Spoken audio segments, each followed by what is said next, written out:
Hey everybody, my name is Talis Weisgood, and today we're going to be interviewing Salif Sabane, who is another mentee in Jaime's mentorship program. Now, he started off at $0 a month with his marketing agency, and now he has signed clients, and we're going to be digging into the systems, the methodology, the mindset, everything that helped him get there along the way. So buckle up, this is going to be a good one. With the client that you have now, would you say that you or how did you approach this client initially? So they came via the email automation. So yeah, they got back to me actually at the last email. They watched my loom. The sub niche specific loom is like one of the things that Jaime is game changer. Like the little loom they can put like I put it usually in my third or fourth email, and that really helps because it seems personalized and like it really gets. I got a meeting booked via just because a guy watched the loom and I said one word in the loom that I got him interested, so he got back to me. He's actually doesn't need help with paid social, like with CRO, but that's another thing. So actually, I think I closed a deal with this guy on the CRO, looking to get the payment soon, so I can post in the group. But yeah, because like you seen that in the video, I mentioned something that like he literally told me, hey, I got back to you simply because you sent me that video, like you put that video in there, and you said something in that video that got my interest, right? So that's game changer. So yeah, the client that I got, he watched the video. He really liked that I did a competitor analysis of a brand that he knew. So it was like, hey, I really like the video. But then he didn't stop answering me. So I sent over like quick looms, walking him through like, hey, this is what you can expect from the demo call. It's a no-brainer, like book the call. And so you booked the call. Then yeah, just did the demo, the strategy session, closed. Actually didn't close the call, obviously. He actually made the payment after 3 to 4 weeks, like after the strategy session. But yeah, it just comes, as you probably know, with like this is not how you say, it's not like you send an email because a client is you don't really know how it comes, like how clients come, in my opinion. They need time, maybe it's not a good time, and then they just suddenly make the payment. So yeah, that's how the client came about. How about yourself? I know you closed a lot of clients in a row. How was your the experience with that? Your experience? Well, yeah, it was, well, yeah, most of my clients came like kind of like right in a row of each other as the automated sales funnel, just like you're saying. And yeah, that subcategory specific loom, dude, that thing has been like a little secret weapon just tucked in there.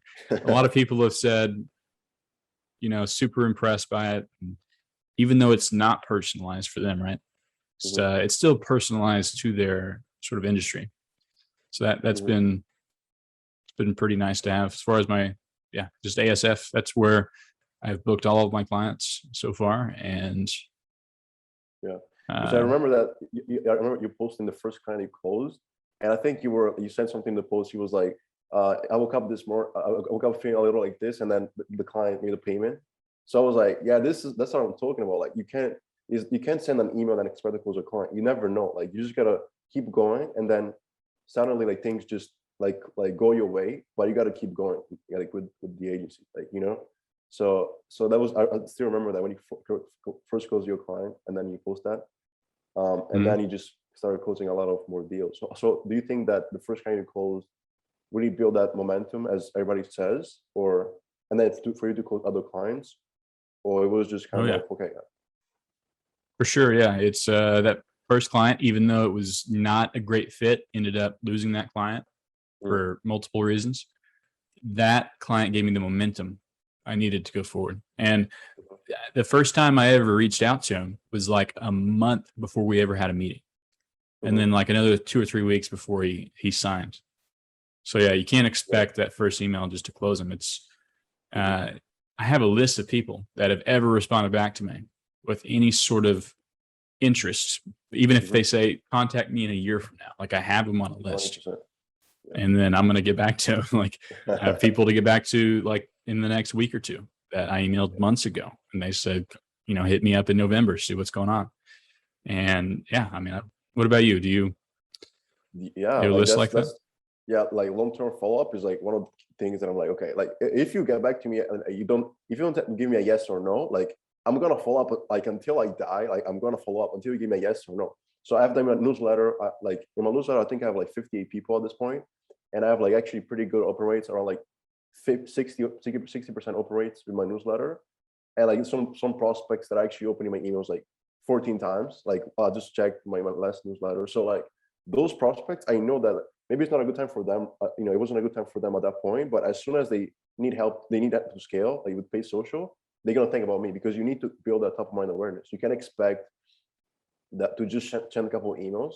You need to, like, if you have their attention, like that's I think the most important thing you can get is like their attention. Once you have their attention, like it's good. So yeah, 100%, like long-term follow-up, yeah, newsletter, like LinkedIn, staying active. Also, I also send them every 2 weeks just an email saying, hey, I hope you guys are, hope that you're planning for the holidays is going fine. You prepare for Black Friday, stuff like that. Just to kind of remind them, hey, I'm still here, So yeah, 100%, man. Yeah. What you said about long term, or going until you get that no, is like, I think that's key.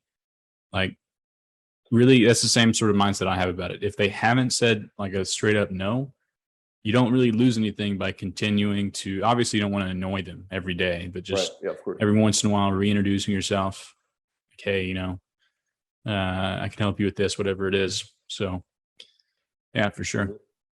Mm-hmm. Is there anything that you think, anything you're working on as far as outreach or signing clients?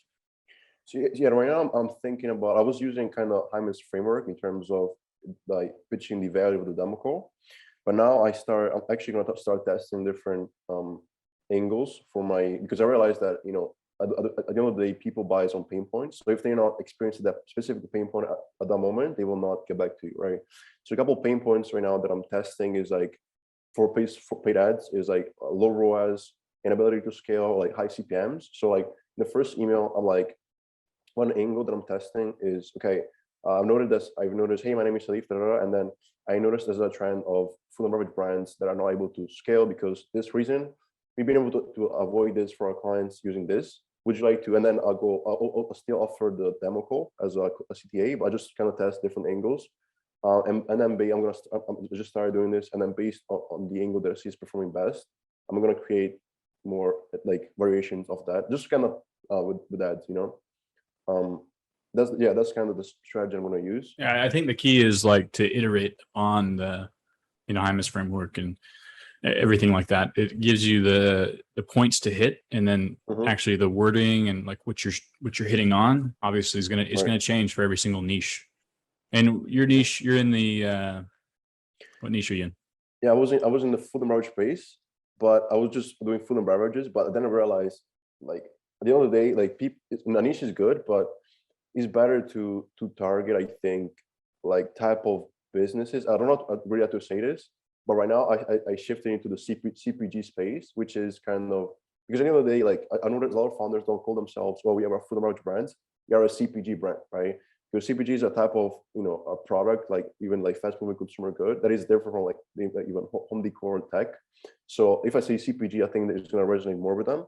But the CPG also includes, like food and beverages, but also like, health and wellness, supplements, skincare. So yeah, that's kind of, I just kind of went more broad. At the end of the day, I want to promote products that actually solve a problem, not like, I don't know, like cheese, right? Like I don't want to advertise cheese, to be honest, So yeah. How about you? Like, what's your? I know you are in the outdoor niche, right? Kind of. What's your other niche? Outdoor recreation. Yeah. It's awesome. So is there enough like brands out there, like in that space? How many brands are there? Oh yeah, dude. So I've outdoor recreation. Sometimes I also say active lifestyle, because that sort of broadens it just a little bit. But yeah, there's a ton of brands, man. I mean, thousands. I've only sent out like 1,600 emails total. So I've now reached out to 1,600 emails you sent since you started. Yeah. Wow. What about you? That's crazy, man.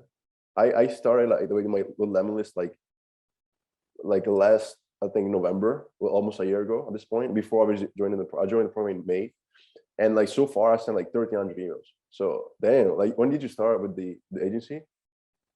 I started in April, so I started a month before you. So we've done about the same amount, probably. Yeah, but you did Yeah. it like in half of the time. That's crazy. No, you joined in May, right? You started your agency in May. Yeah, but I was already doing outreach with like Lemless. Ah, gotcha. So with the program, I'll probably send like maybe 800, 900 emails in total since I joined Jaime's program. Before I was sending like 20 emails per day, but like personalized. I was personalizing the first sign of each email, 20 emails per day. Like obviously you're not gonna book meetings. Like in like I think 6 months, I booked like 5 meetings, like 4 or 5 meetings in 6 months. And I was in another program, and then I realized, okay, I need something need to change because I'm actually putting in the work, but it's not like 5 meetings in 6 months is terrible. And then I joined Jaime's program and just started ramping the meetings, improving my sales, and then yeah, I'm a little like frustrated right now because I know I can close on calls, but I need to go back to my outreach and actually keep booking start booking those demo calls again. But yeah. Have you ever noticed that some categories or like sub niches have like way better response rates, booking rates than others? Yeah, for example, when I did the liquor or spirits category, like I was booking way more meetings. Now, like I'm doing like for example, the meal prep space, I've booked like 1 meeting. I've sent like 100 emails, just booked 1 meetings. Nothing changed. Like the structure is the same. Even I also even improved. Like when I first started sending emails with the Jaime's framework, like my copy was the first draft of copy. Like you do is like this, but then obviously you improve. Even though I improved, I booked less meetings. So yeah, 100%. Same here, yeah. 100%. There's been certain categories where I'm booking like crazy.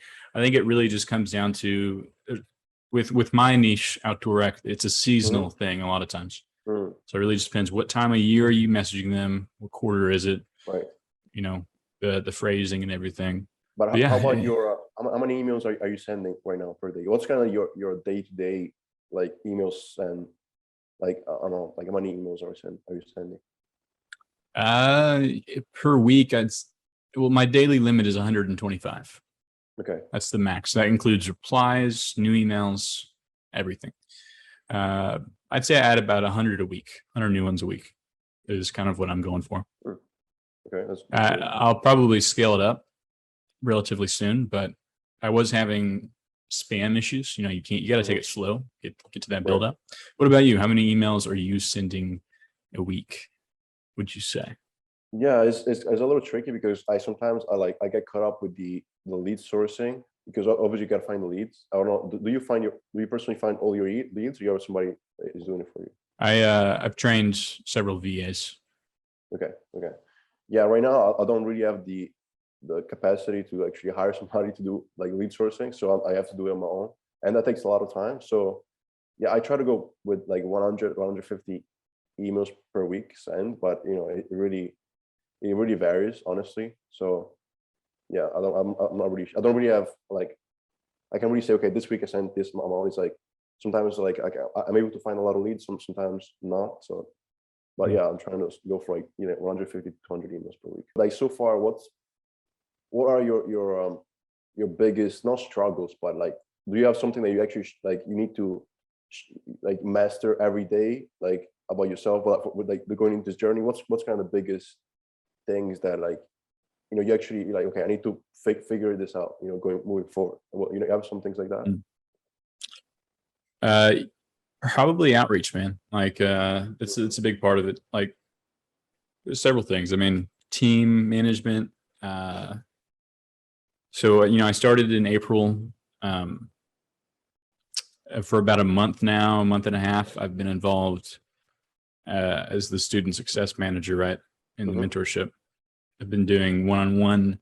It's like my mornings have changed. My mornings are mostly School of Econ related stuff. So popping on one-on-one calls with students, troubleshooting their ASF, troubleshooting whatever problems they have. And then in the afternoons, that's kind of just pure agency stuff. So talking to clients, talking to the team, managing my ASF, right? Trying to get results. I've elected to bring on VAs to do a lot of what I'm trying to do. And I did that because I just don't have the time to I guess I could make the time, but I also have a kid and a wife, so it's Yeah. a lot to balance. So, but I stay on top of those VAs. VAs add a lot of complexity. You have to find the right people. Mm-hmm. Like I've gone through probably 15 to 20 VAs total. Right. Finally found one. Do you pay them like? How do you pay them? What's kind of the payment structure? I am very generous in my payments. Not hourly. I do like $4 an hour, $5 an hour for my oldest VA. But where I'm more generous than like I've heard before is the bonuses. So every meeting they book me, now all they're doing is sourcing the leads. Mm-hmm. If they source me a lead that then I book, I give them $15. And then if I close that, I give them 35% of the first month's fee. Wow. So if it's like a $2,000 a month client, they get $700. So they just need to source that lead for you. Just find that brand, not just outreach to them. That's crazy. That's really generous. But you have to incentivize people, man. Because I've worked with just so many VAs that give me just the crappiest leads in the world. Like people giving me Walmart. Like I don't want Walmart. Or like a gas station. People have literally given me a gas station before. And it's just horrible. So I found people that aren't idiots, trained them up on how to do it. And then now her boyfriend's working for me as well. And then, so it's like a little family operation there. Her cousin tried it out. Her cousin didn't like it. But yeah, I have them handling that. And it's nice. It took a while to get here, going through a lot of VAs that weren't good at their jobs, but now that it's here, I can just kind of focus on the other parts of outreach, like posting content to LinkedIn, actually crafting the emails. Mm-hmm. Yeah. Right now, I'd say over the next 6 months, I'm going to have to really transition from, I don't know where yet, but I know where I'm at today, like isn't where I'm going to be at 6 months as far as my day-to-day, the scope of work I'm doing. Right. There's a lot of grunt work I'm doing right now, just to make sure the processes are down. So right, it'll change over time. 100%. Yeah.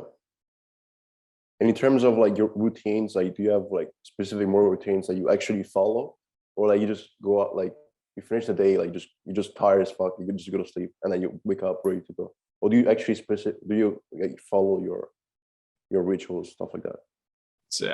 My days vary quite a bit. I mean, I go to the gym 3 times a week. It's I guess a ritual. I don't have anything too specific. What about you? Are there any rituals that you? Yeah, like follow me, day by day? I when I first got into this kind of online business, I actually first got into self-development, as many people do. So meditation like is big for me, like, and also visualization like of my outcome. Like I realized that if I don't get those things right in the morning, I don't know, they just kind of charge me up. They charge my energy, so like I can really go in the day like with the right energy. So yeah, doing it first thing in the morning, and like right before I go to sleep, they really helps a lot. So yeah, that's kind of 2 things. Just getting my meditation and visualization really quickly, just to get my brain, because at the end of the day, I realized everything starts with your brain. Everything you do, all your actions, all your thoughts, starts with your mind. So if you don't get that right, like that doesn't make sense. So yeah, that's kind of the 2 things that I do, and then obviously workout. Yeah, it's I definitely noticed a big difference between when I started and now, like as far as just the sharpness of my mind. I feel like a year ago I was pretty dull, like just always mentally fatigued, and just I didn't have perception of what was going on around me. Like I was in this glazed over state all the time. And I feel more aware of everything. You mean in terms of, so do you meditate, or that's what you? No, I don't meditate. Maybe I should, but just like using my brain. I don't know, like being consistent with a diet and workout, and just working on something every day instead of just like a year ago. What I probably spent most of my time doing was working a 9 to 5 and then playing video games when I wasn't doing family stuff. So it's changed quite a bit. because you got a family, man. Like you got a kid. It's crazy. Me, like I live like I still live, like moved back with my parents. So you know, like is good on one side because I don't have to take care of bills, stuff like that. But it's like, dang, like you know, in terms of productivity, like I need to get my own place. Like it's just because like I used to live.